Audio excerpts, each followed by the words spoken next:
Stay tuned to PBS 39 as we showcase the people, places, and issues that matter to you on an all-new episode of Focus. We focus on health and a program designed to give young babies great beginnings. Find out how this collaborative project improves the health of at-risk teens, young mothers, and their infants. Plus, we focus on community and history as a century-old general store closes its doors. We take you inside the last days of Bergie's Deli, coming up right now on Focus. Focus is for our community.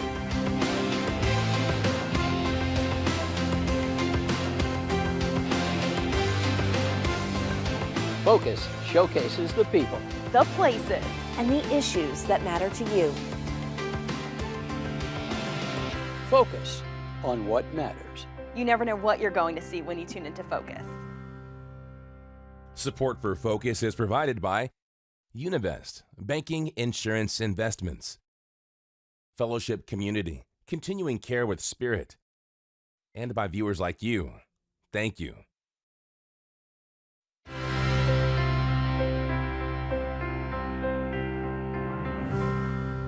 Thank you for joining us. I'm Laura McHugh. We begin this episode with a focus on health. The Centers for Disease Control and Prevention report that in 2013, almost 275,000 babies were born to teenage mothers across the United States.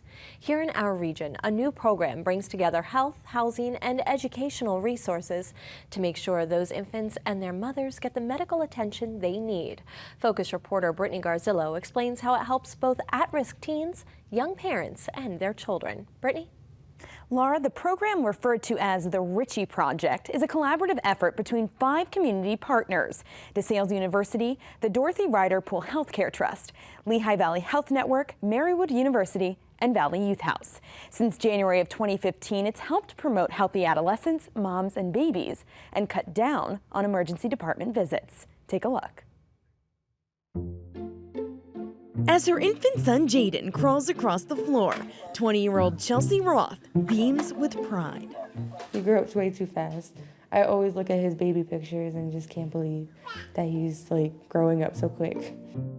At 9 months old, Jaden's hitting all of his major milestones. He's 23 pounds, 28 inches tall, and is learning how to walk with a little assistance.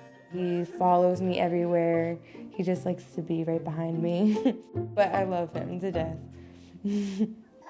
Orphaned at 13, Chelsea spent her teenage years in foster care. She was 18 when she found out she was pregnant, so she turned to a local organization called Valley Youth House. I don't know where I'd be right now if I didn't have their help. And became one of the first participants in a new program called the Ritchie Project. The Ritchie Project is really an integrated healthcare and social work model that helps the kids care for themselves and also for their babies. The Ritchie Project, short for the Regional Integrative Collaborative for Healthy Youth, provides at-risk adolescent girls and young mothers like Chelsea health and education services they need to start their families at Valley Youth House Great Beginnings apartment facility in Allentown. The goal is to really connect the adolescents here to healthcare in a way that they probably have not had an opportunity before. On this day, Chelsea and her son meet with a nurse practitioner and clinical counselor on site at the apartment complex. During this half-hour session, they monitored Jaden's development and Chelsea's state of mind. And do you have any concerns about his development at this time? No. So it's been a forum for them to really ask questions that they might not ask otherwise, to feel comfortable going to a healthcare provider who can provide them with the resources and knowledge that they weren't receiving. In addition to a Lehigh Valley Health Network nurse practitioner who works on site 8 hours a week. And then there's DeSales University. They provide the nurse practitioner students who do group work with the kids and teach them life skills. And then there's Marywood, who provides the social workers that help the girls kind of figure out why they're really there. Access to the on-site health care and a 24-hour hotline helped residents avoid 5 emergency room visits within the program's first 6 months. I would always jump and rush and go right to the hospital, but since I have them here, it's since I work late too, it's easier for me to not just go to the hospital and come over here to see exactly what's wrong with him. Within the first 6 months, 14 residents became patients at Lehigh Valley Health Network's Family Health Center in Allentown. We've connected this Ritchie program to the Family Health Center to make it more of a satellite office of that in order to connect it into the larger primary care system. So when the residents leave here, they have a doctor that they can continue to go to outside of Valley Youth House. Ed Meehan is executive director of the Dorothy Ryder Pool Healthcare Trust, which provided a grant for more than $124,000 to run the program for 2 years. In this instance, we are addressing one of the most needy of our populations in our community, which is mamas and babies as well. In September of 2015, Chelsea graduated from the Great Beginnings program and moved into her own place in Allentown. She maintains weekly appointments at the clinic and visits the Family Health Center for primary care. So our job was to help her feel secure in that, give her the skills she needed for herself as well as for the child. Which Chelsea says have helped change her life. I didn't think that I would be where I am, so it's like I'm happy, like I'm glad I actually can take care of my kid and be able to do the things I can do now. Skills and services that help mothers like Chelsea care for their children now and in years to come. For Focus, I'm Brittany Garzillo reporting. Valley Youth House began as a shelter in Bethlehem in 1973 and more than 40 years later now serves 35,000 families a year across 12 counties in Pennsylvania. Here to tell us more is Pat McGarry, a licensed social worker and senior vice president for the Valley Youth House Child Welfare and Mental Health Service Groups. Thank you for joining us. Thank you for having me. You're working with a very vulnerable population of children and families. Can you describe the population that you work with? Many of our children have had difficulty with having a stable upbringing. Many of them have grown up in families that are very disorganized, and they just really haven't had an opportunity to get a good, strong start on young adulthood. And as I mentioned, Valley Youth House, it started as a shelter for homeless children and children who were in need, and now has grown so much over 40 years. How have you grown to fill the need of this community? I think what has happened is, as children have come to our doors, we've looked at what are the problems that precipitated their arrival. We've looked at what can we do to prevent that from the future. We've tried to identify gaps in service as services have moved on and grown. And we've tried to grow with the youth. Really, we've been following their lead all along. Do you still maintain shelter services? We do. We have shelters both in the Lehigh Valley area and also down in Bucks County. And now, of course, you do much more than that. You were mentioning to me that you have new street outreach programs so that you're able to find children who aren't able to come to your shelters. Correct. We just received funding for a street outreach program down in Philadelphia, and we are hoping that it will very much mirror the street outreach program that we have here in the Lehigh Valley. And they go out into the community, they go into the woods and find the students, the youth that are camping out. They have some kayaks, and they go along the Lehigh River looking for encampments of young people, and they try to bring them resources and otherwise try to help them find access to things that they don't currently have. How many homeless youth are living in our community? There are quite a number. It's difficult to get a true handle on that. They attempted to down in our Philadelphia site. They did a 1-point count trying to find how many homeless youth there were. So there are quite a few. There are quite many. And how do they end up in these situations? I think it is sometimes easy to forget how difficult it can be for many of our families. With joblessness, many families losing jobs, families disintegrating, by the time a youth hits their adolescence, there is just less attention paid to them, and many of them simply disintegrate or go into the community looking for other resources. Much of what the youth do is what we refer to as couch hopping, or couch surfing, where they go from one home to another but have no sense of permanence in terms of where their next meal will come from or where their next bed will be. So how are you identifying those youth who are going from home to home, who are crashing with friends, with neighbors, with family members, but who are truly homeless? It's a multi-pronged approach. We do try to make sure that the community is educated as to the plight of what's going on out there for kids. We also, with the Street Outreach Program, they go out with resources for these youth, and they will bring them into our shelters if they are truly homeless, or might connect them with our independent living program so that they have some resources available to them. One perception about this particular population is that there's a real mistrust of many adults in their lives. How do you build that relationship to help them know that they can trust you and that you're trying to get them into a safe place and environment? It starts simply one step at a time, one word at a time. Knowing a lot of it is meeting people exactly where they are and respecting the fact that that is a choice of where they are, that they may need other resources, but that's not going to happen until they're able to build that relationship with you to move on to better resources, stronger pieces available for them. One of the very special populations and groups of and community groups that you work with is the LGBTQIA group. Correct. And what are you doing to serve that group specifically?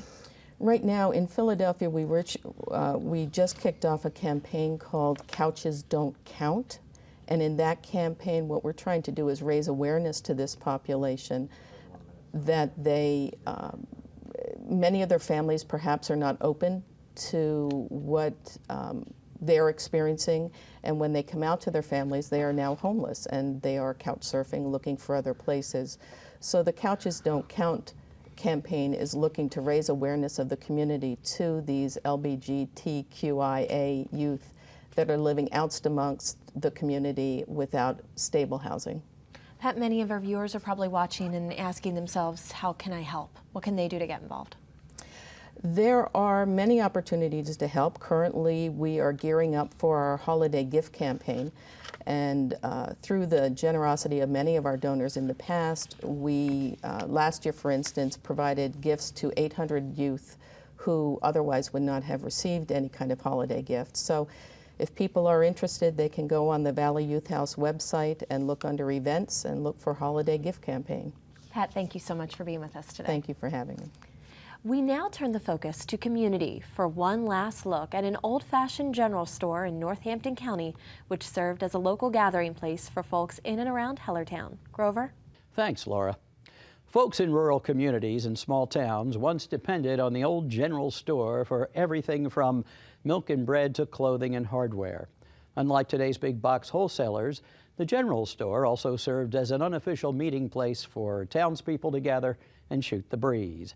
A young lawyer, Abraham Lincoln, grew famous as a storyteller at Joshua Speed's general store in Springfield, Illinois. You'd be hard-pressed to find a general store or anything like it today.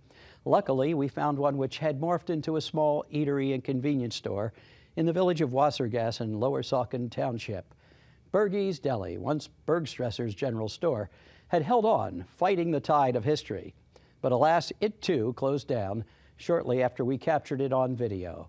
In tribute to the passing of a great American tradition, we give you a glimpse of what it was like at Bergie's for the owners who operated it and the regular customers who loved it.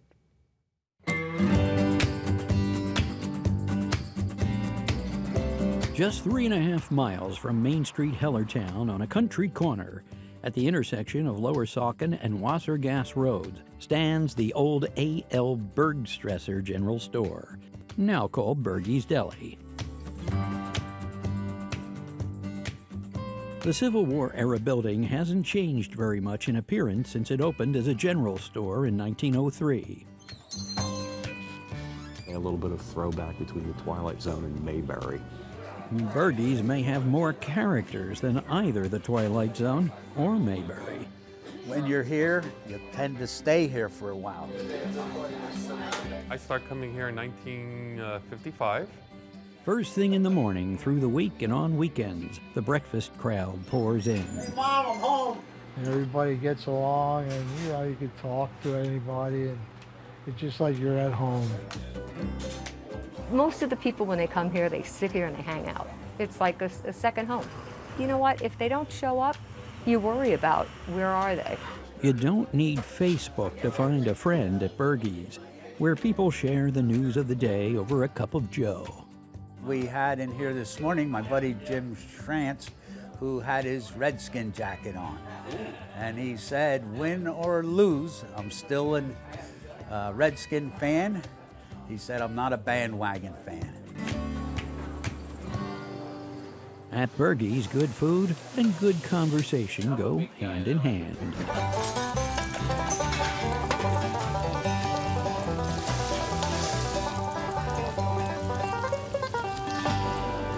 Well, everybody likes the special, the breakfast, just the 2 eggs, the home fries, and the toast, because it's only $2.75 until 10 o'clock with coffee.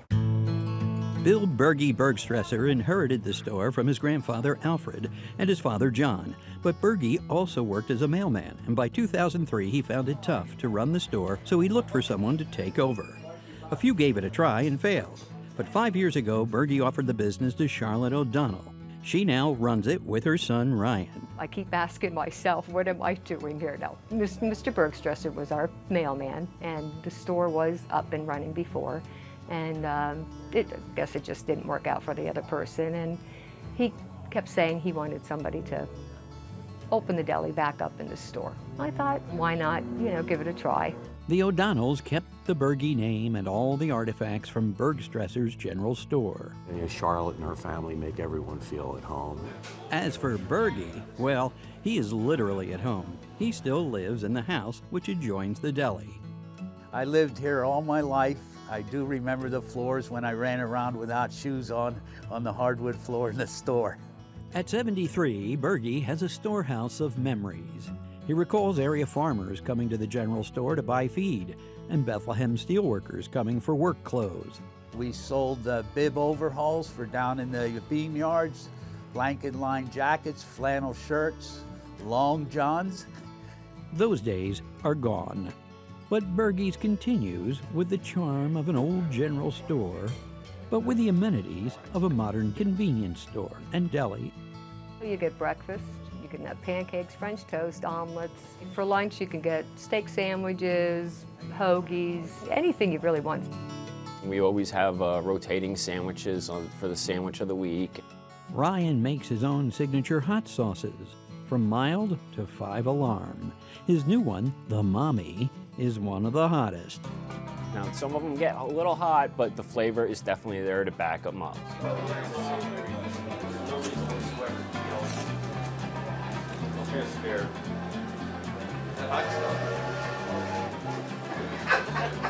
Bergey's Deli offers locally produced eggs, honey, and jellies. And of course, Bergey, who is a local phenomenon born and raised. Bergey is the unofficial mayor of Wasagas. He has an opinion on everything. Charlotte keeps the prices low and the coffee hot. She's named sandwiches and burgers after regular customers, and they thank her by giving her an extra hand whenever she needs it. Everybody goes, we're so glad that you opened it back up and everything, because they say they've met so many nice people just by coming here. Look hungry? Yes, you do. Bergey's Deli, a gathering place at the crossroads of yesterday and today. For Focus, I'm Grover Silcox reporting. Thank you, Grover, for capturing the end of an era. Our next guest is no stranger to the challenges to maintain a small business. In her role as the director of the Community Action Development Corporation in Bethlehem, Carolina Martinez regularly works with small business owners and entrepreneurs, and she joins us now to tell us more. Thank you for joining us, Carolina. Thank you for having me. Carolina, what are the common small business success rates that you use? Well, we usually talk to our clients that approximately 80% of the businesses have to close their doors after 1 year. So it is not really optimistic, but we're very sure that after training and consulting, they can reverse that percentage. So with only a 20% success rate for small businesses, what are the obstacles that they're facing that so many times cause problems down the road? Well, many times it's just financial challenges. They need to be aware of how much money they need to start and how to get that money. But it's also how to make sure that they have something that the clients want and that they're able to pay for that product. So can kind of have a precise business model and a well-defined business helps. So exactly what kind of services or programs do you offer to people as they're starting in business? Well, we do have an 18-week program. This is all training. It's a Start Your Business class where we can teach them everything they need to know to get started. And part of it is bringing guest speakers that can help them, like, navigate the process. So if they need the licenses, insurances, the attorney, all that it's presented during the class. We also have the one-on-one technical assistance, so we just meet with them with the specific needs they have. And we are also now giving them some help with getting the minority and women-owned certification where they can open new opportunities for their businesses. And when you have these courses after somebody graduates, are they just left to their own devices? How do you keep in touch with them afterward? Well, there is a lot of support, and we are really connected with them. So we want to kind of really give them the hands-on experience. So we want to help them go through the process, all the needs. I mean, once they open, they have many challenges, and they realize how to they start asking how to put everything in practice, everything that they've heard so far. So that guidance is very important, and that's what we do afterwards. And I've read that statistically here in Pennsylvania, more than half of the businesses in Pennsylvania are considered small businesses. So when you're working with people, how many businesses are you working with, or are you having a connection with at a time? Well, we could say like a year we could work with 100 or 200 businesses. This time we have, like every class, we do have 25 people attending, which is 25 potential businesses, and we do have the previous classes coming for services. So it is a really good number, and most of them are micro or small, which is really the one-person business or the two-person business. So that's very, very interesting how small they are and how we can help them. So and you call that a micro business, yes. A one or two person business. Does that have its own set of obstacles and challenges when you're one person trying to do everything? Yeah, absolutely. The Small Business Administration actually defines the small businesses like having less than 500 employees.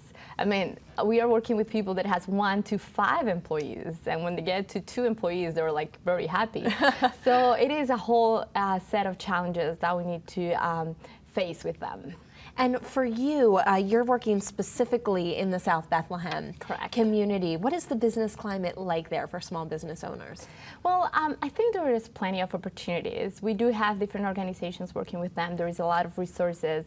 South Bethlehem has incubators, have entrepreneurial centers. We do work with the businesses in the area. We have 2 downtowns pretty much. We have 2 commercial districts. Yes. Should I say better.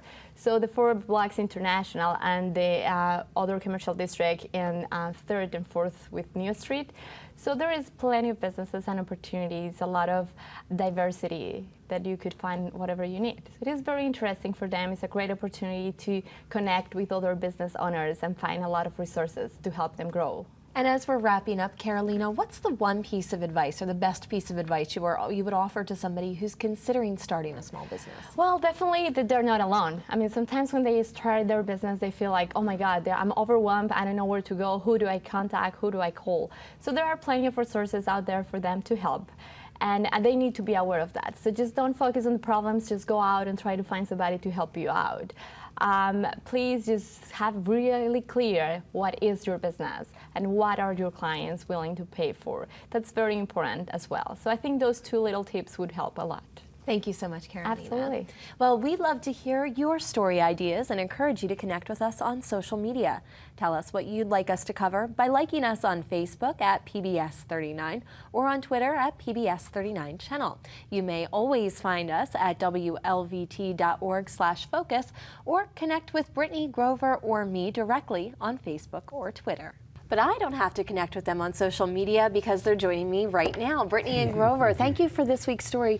Grover, the timing couldn't have been more perfect to be able to capture the last days of Bergie's Deli, someplace that's so close to people's hearts. I know, and it was sad that they had to close their doors because, the patrons loved it. The O'Donnells who operated it did such a great job, and of course Bergie himself held court there. But at least, as you say, we've captured it for all time on video. It's a piece of history that will not be forgotten by the people who went there. Exactly. And Brittany, you had the opportunity to see that beautiful little baby Jaden. Oh, isn't he just the cutest? Yeah, Adorable. And so the Ritchie Project, we really focused on a mother and baby, the mothers and babies that are helped through the project. but it really encompasses all the adolescents that are there at the Great Beginnings program at the Valley Youth House apartment complex in Allentown. So it's not only helping mothers and babies, but also adolescents as well, and it's really helping them there. And next week we're working on an arts program. What are you working on? Oh, I'm working on the Envision Photo Festival that's coming up. So we're going to hear a little bit about that and feature one of the Olympus Trailblazers. How about you, Grover? We're celebrating marimba at Kutztown University. And so a whole marimba orchestra. It's something to experience. Well, we'll look forward to both of them. Thank you both, and thank you for joining us. We'll see you next week. Until then, remember to focus on what matters.